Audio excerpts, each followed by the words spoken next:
Share करें, subscribe करें and after subscribing bell icon जरूर दबाएं ताकि आपको नोटिफिकेशन हमारे वीडियो का मिलता रहे। और याद रहे दोस्तों, कमेंट जरूर करते रहे क्योंकि कमेंट से हमें मोटिवेशन मिलती है ताकि हम आगे भी आपके लिए इसी तरह वीडियोस लाते रहें। तो लास्ट क्लास में हमने देखा था कि स्टमक में जो बेसिकली 3 टाइप के जो सिक्रीशंस है गैस्ट्रिक ग्लैंड्स के, उनका नाम था पेप्सिनोजेन। इस पेप्सिनोजेन पे जब दूसरा सिक्रीशन HCl एक्ट करता था तो ये बन जाता था पेप्सिन, जो कि एक एंजाइम है। और एंजाइम दोस्तों हमने पहले डिस्कस किया है कि क्या है। तो पेप्सिन जब एक्ट करता है प्रोटीन पे तो ये बन जाता है पेप्टॉन्स। और पेप्टॉन्स क्या है? ये एक स्मॉलर फॉर्म है प्रोटीन का, या आप कह सकते हैं कुछ अमीनो एसिड्स मिलकर के पेप्टॉन्स बनते हैं। एंड लास्टली, क्योंकि ये HCl हाईली एसिडिक है और इसका pH जो है दैट इज बिटवीन 1 to 3, तो ये एक हार्मफुल इफेक्ट क्रिएट कर सकता है हमारे स्टमक के वॉल्स पे। तो इससे बचाने के लिए हमारा स्टमक का ये जो तीसरा सिक्रीशन है दैट इज म्यूकस। म्यूकस क्या होता है? बेसिक इन नेचर, हमने लास्ट क्लास में डिस्कस किया था। और जब ये बेस किसी एसिड से रिएक्ट करता है तो होता है न्यूट्रलाइजेशन रिएक्शन और हमारे स्टमक को राहत मिलती है। तो बेसिकली हमने अभी तक देखा है कि माउथ में कार्बोहाइड्रेट पे जब सेलेवरी अमाइलेज एक्ट करता है तो वो बन चुका है माल्टोज, एंड प्रोटीन पे जब पेप्सिन एक्ट करता है तो ये बन चुका है पेप्टॉन। अब क्या होगा? फूड 2-3 घंटे तक थोरोली मिक्स्ड होगा इन सब एंजाइम से और सिक्रीशन से, और ये चेंज हो जाएगा into white paste called chyme. अब क्या होता है? काइम पहुंचेगा small intestine where final digestion of food takes place. Chyme पहुंचता है स्मॉल इंटेस्टाइन में।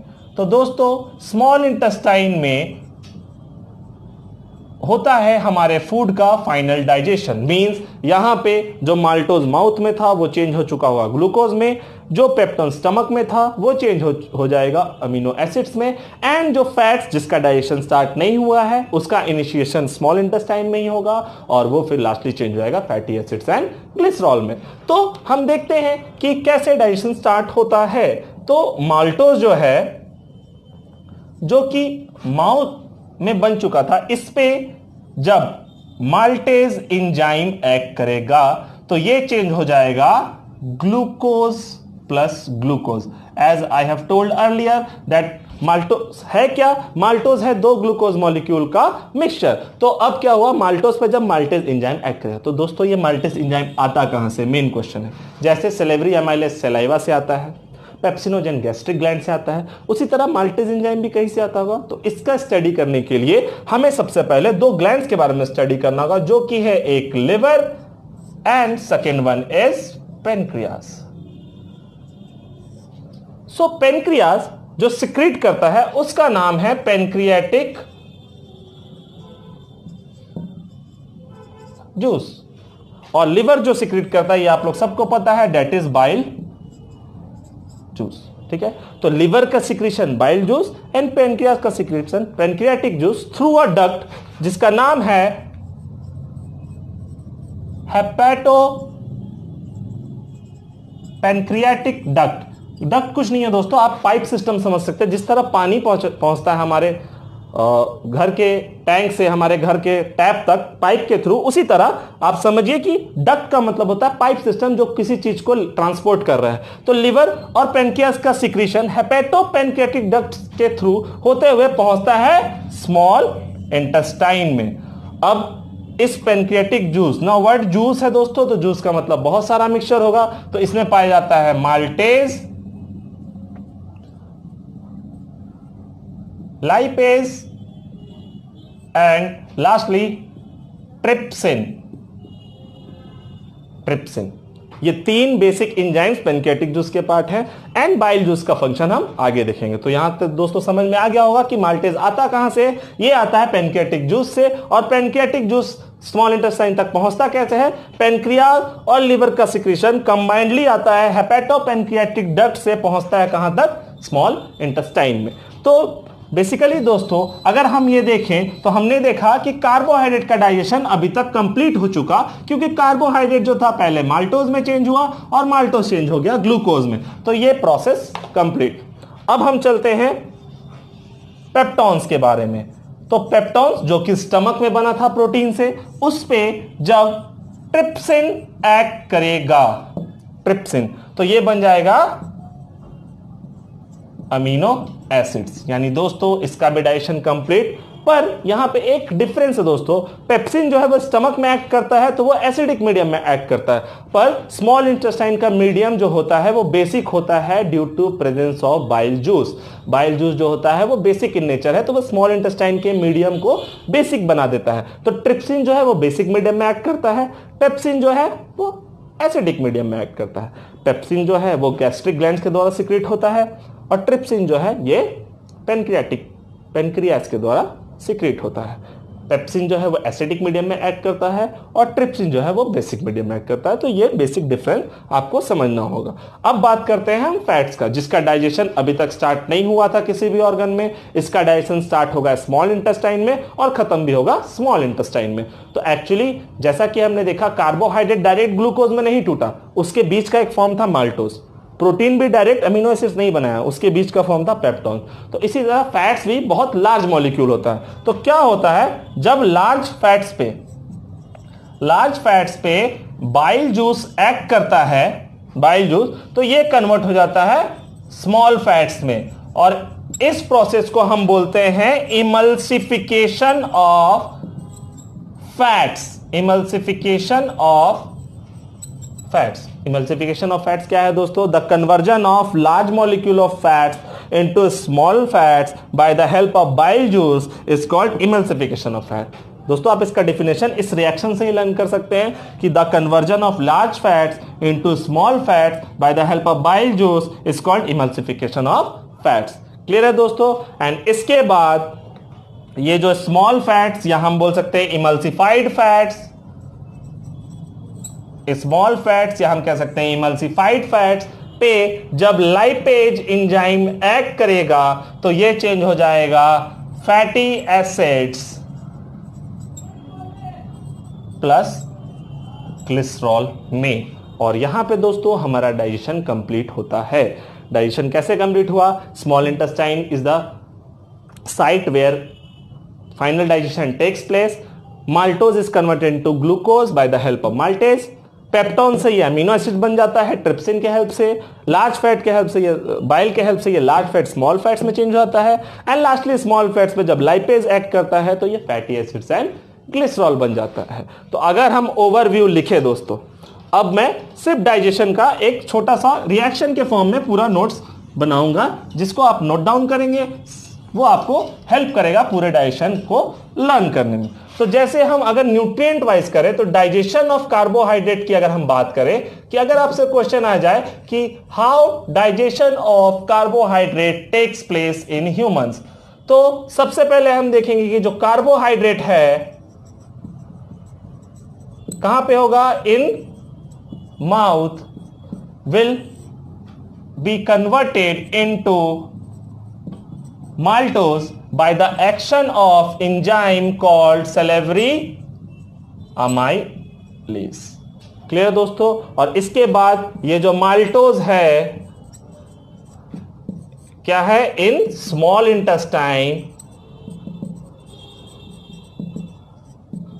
इंटेस्टाइन, इस पे जब माल्टेज या फिर पेनक्रियाटिक अमाइलेज भी कभी कभी बोला जाता है इसको, ठीक है, तो वो चेंज हो जाएगा ग्लूकोज प्लस ग्लूकोज। ठीक है दोस्तों, डाइजेशन ऑफ कार्बोहाइड्रेट हमारे बॉडी में होता कैसे है? माउथ में कार्बोहाइड्रेट जो है वो सेलेब्री अमाइलेज के एक्शन से माल्टोज में चेंज हो जाएगा और माल्टोज स्मॉल इंटेस्टाइन में पहुंचने के बाद माल्टेज के एक्शन से ग्लूकोज में चेंज हो जाएगा। तो सेलेब्री अमाइलेज कहां से आता है? सेलेब्री ग्लैंड से, फ्रॉम सेलेब्री ग्लैंड आप यहां लिख सकते हैं, और माल्टेज जो आता है that comes from pancreas. Clear दोस्तों? कार्बोहाइड्रेट, तो आप इसको लर्न कैसे करेंगे? So carbohydrate present in mouth is get converted into maltose by the action of salivary amylase that is secreted by salivary gland. आप कह सकते हैं कि कार्बोहाइड्रेट जो माउथ में प्रेजेंट है वो चेंज हो जाता है माल्टोज में, किसके कारण? सेलेब्री अमाइलेज के कारण, जो कि सिक्रेट होता है सेलेब्री ग्लैंड से। इसी तरह माल्टोज जो है वो कन्वर्ट होता है ग्लूकोज में, किसके एक्शन से? माल्टेज के एक्शन से। और ये माल्टेज कहां से आता है? पेनक्रियास से आता है। ठीक है दोस्तों, तो अब हम नेक्स्ट ऑर्गन के बारे में देखते हैं, डाइजेशन ऑफ कार्बोहाइड्रेट के बारे में। कार्बोहाइड्रेट तो हो चुका, उसके बाद हम देखेंगे डाइजेशन ऑफ प्रोटीन के बारे में। प्रोटीन हमारे बॉडी में बेसिकली होता कैसे है, तो हमने देखा कि प्रोटीन जो कि माउथ में प्रेजेंट होता है, that is converted into peptones by the action of pepsin. और ये पेप्सिन आता कहां से? It comes from gastric gland. Clear है दोस्तों? एंड यही पेप्टॉन्स आप कह सकते हैं स्मॉल इंटेस्टाइन में जब ट्रिप्सिन एक्ट करता है इस पे दोस्तों, ट्रिप्सिन जो कि सिक्रीटेड बाय पैनक्रियास, तो ये चेंज आएगा अमीनो एसिड्स में। तो दोस्तों आप इसको बोल सकते हैं कि protein gets converted into peptones by the action of pepsin which is secreted by gastric gland. Protein जो माउथ में प्रेजेंट होता है वो चेंज हो जाता है पेप्टॉन्स में, किसके कारण? पेप्सिन के कारण, जो कि गैस्ट्रिक ग्लैंड यानी स्टमक के ग्लैंड्स के द्वारा सिक्रीट होता है। उसी तरह पेप्टॉन जो है वो कन्वर्ट हो जाता है अमीनो एसिड्स में, किसके कारण? ट्रिप्सिन के कारण, जो कि सिक्रीट होता है पेनक्रियास से। तो बेसिकली ये है digestion of protein. And last digestion is, जो कि आपको पढ़ना है दोस्तों, वैसे हायर क्लासेस में आपको और भी पढ़ना है न्यूक्लिक एसिड्स के बारे में, तो वो आपको अभी नहीं, वो 11th 12th में पढ़ना है आपको। 10th में लास्ट डाइजेशन ऑफ फैट्स है। और ये हमने देखा कि लार्ज फैट जो होते हैं, लार्ज फैट्स इंटेस्टाइन में जब इन पे बाइल जूस जो कि सिक्रीट होता है बाय लिवर, तो ये इसको स्मॉल फैट्स में चेंज कर देता है दोस्तों। और स्मॉल फैट्स इंटेस्टाइन में ही जब इस पे लाइपेज एंजाइम एक्ट करेगा तो ये चेंज हो जाएगा फैटी एसिड्स प्लस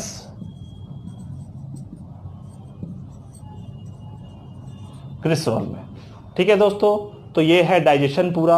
और इसके बाद हमारे बॉडी में होता है फूड का एब्जॉर्प्शन, क्योंकि बॉडी में ये सब जो कन्वर्ट हो चुका है वो स्टोर होना जरूरी है ताकि हमारे बॉडी जो है वो उसको एसिमुलेट कर पाए। एसिमुलेट करना मतलब अपने रोजाना काम का जो एनर्जी की जरूरत पड़ती है, हमारे बॉडी का रियरिंग एंड टीयरिंग मीन्स हमारे बॉडी को चोट लग जाता है, नया सेल बनाने की जरूरत है, उसमें काम आता है। इस प्रोसेस को हम एसिमुलेशन बोलेंगे, लेकिन एसिमुलेशन से पहले होता है एब्जॉर्प्शन। अभी तक डाइजेशन हो चुका दोस्तों फूड का, तो एब्जॉर्प्शन। नाउ ये एब्जॉर्प्शन होता कैसे है?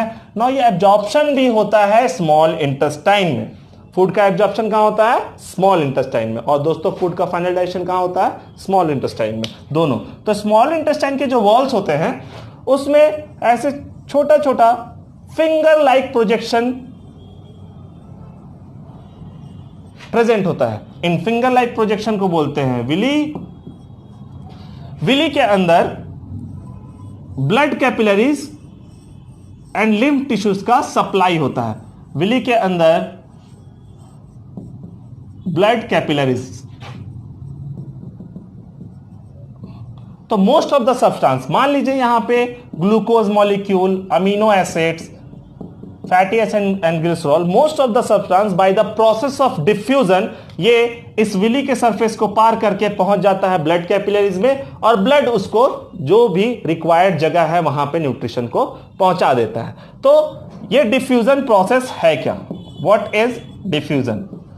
तो डिफ्यूजन का मतलब होता है जब भी कोई चीज अपने हायर कंसेंट्रेशन मींस जहां पे उसका अमाउंट ज्यादा है, हायर कंसेंट्रेशन से लोअर कंसेंट्रेशन की तरफ मूव करेगा, उसको हम बोलते हैं डिफ्यूजन।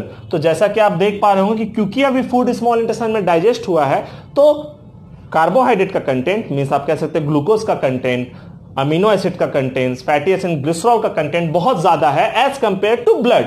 तो यहां पे एक कंसेंट्रेशन ग्रेडियंट बन रहा है कि आप कह सकते हैं कि इधर कंसेंट्रेशन ज्यादा है, अंदर की तरफ कंसेंट्रेशन कम है। तो यहीं पे डिफ्यूजन प्रोसेस होगा दोस्तों। और स्मॉल इंटेस्टाइन में जो फिंगर लाइक पोजीशन विलाई है, इनका फंक्शन है सरफेस एरिया बढ़ाना एब्जॉर्प्शन का, और साथ साथ इनमें ब्लड कैपिलरीज का सप्लाई होता है ताकि एब्जॉर्प्शन होने के बाद ब्लड सारे डाइजेस्टेड फूड को एब्जॉर्ब करके अपने साथ लेकर के डिजायर्ड प्लेसेस तक लेकर जाए दोस्तों। तो ये होता है एब्जॉर्प्शन। और उसके बाद हमारे बॉडी में एसिमिलेशन शुरू। जैसे आप कोई भी काम करने के लिए एनर्जी का यूज करते हैं तो उस केस में क्या होगा, कार्बोहाइड्रेट से आपको एनर्जी मिलेगी। और वो एनर्जी कैसे मिलेगी ये हम अगले टॉपिक में देखेंगे, दैट इज रेस्पिरेशन। तो एसिमिलेशन क्या होता है? एसिमिलेशन, जो भी आप फूड लिए हैं न्यूट्रिएंट्स, वो आपके बॉडी का रियरिंग, केयरिंग, बॉडी के ग्रोथ में आपको एनर्जी प्रोवाइड करने में जो हेल्प कर रहा है, दैट प्रोसेस कॉल्ड एसिमिलेशन। और इसके बाद लार्ज इंटेस्टाइन में फूड जाता है। लार्ज इंटेस्टाइन का मेन काम है absorption of food, absorption of water. आपने जो पानी पिया है दोस्तों, वो मेनली एब्जॉर्ब कहां होता है? लार्ज इंटेस्टाइन में। और फूड कहां एब्जॉर्ब होता है? स्मॉल इंटेस्टाइन में। इसके बाद जो अनडाइजेस्टेड फूड पार्टिकल बन जाता है वो पार होता है रेक्टम और एनएस के थ्रू बॉडी से रिमूव हो जाता है, और इसी प्रोसेस को हम बोलते हैं egestion. Means removal of undigested food particles is called egestion. तो बेसिकली दोस्तों हमारा पूरा न्यूट्रिशन यूं ही कंप्लीट होता है। सबसे पहले होता है इंजेशन, जो कि माउथ और हैंड के हेल्प से हम फूड अपने अंदर इनटेक करते हैं। उसके बाद होगा डाइजेशन, जिसमें ये सारा प्रोसेस था कि माउथ में प्रोटीन का, कार्बोहाइड्रेट का डाइजेशन स्टार्ट होता है, स्टमक में प्रोटीन का डाइजेशन स्टार्ट होता है, एंड स्मॉल इंटेस्टाइन में फैट का डाइजेशन स्टार्ट होता है और खत्म भी हो जाता है। डाइजेशन हो जाने के बाद द प्रोसेस एब्जॉर्प्शन, जो कि हो पाता है स्मॉल इंटेस्टाइन में विली के प्रेजेंस से। और एब्जॉर्प्शन हो जाने के बाद सारा फूड जो डाइजेस्ट हो चुका है, न्यूट्रिएंट्स जो है वो अलग अलग बॉडी पार्ट तक पहुंच जाएगा जहां भी रिक्वायर्ड है ब्लड के हेल्प से।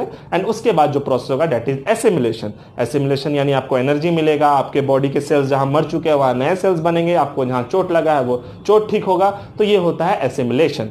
एंड उसके बाद वाटर जो है वो एब्जॉर्प्शन हो जाएगा लार्ज इंटेस्टाइन में, और जो अनडाइजेस्टेड फूड पार्टिकल जो बचता है, साथ साथ हमारे बॉडी के कुछ बैक्टीरियाज भी उसी अनडाइजेस्टेड फूड पार्टिकल के साथ बॉडी से बाहर आ जाते हैं, और इस प्रोसेस को बोलते हैं इजेशन। रेक्टम से पास होते हुए, रेक्टम जो है वो ऑर्गन है अनडाइजेस्टेड फूड पार्टिकल को स्टोर करने का, और एनस जो है वो आउटर ओपनिंग है जिसके through undigested food particle body से बाहर आता है, और इस प्रोसेस को बोलते हैं इजेशन। तो आज के लिए इतना ही। Till then goodbye. मस्त पढ़िए, बिंदास पढ़िए, टेंशन मत लीजिए।